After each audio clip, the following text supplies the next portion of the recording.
एक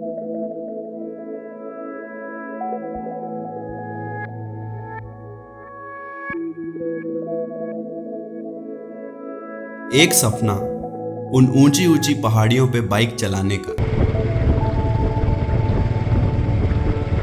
एक सपना उन पहाड़ों की ठंडी हवाओं को महसूस करने का।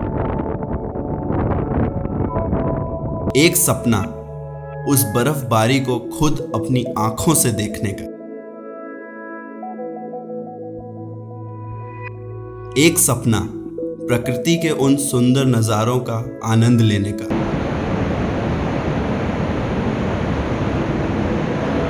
तो आइए आज मैं आपको ले चलता हूं शहर से बहुत दूर एक सफरनामे पे, मेरे सफरनामे पे, मेरा लद्दाख का सफरनामा।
क्या बात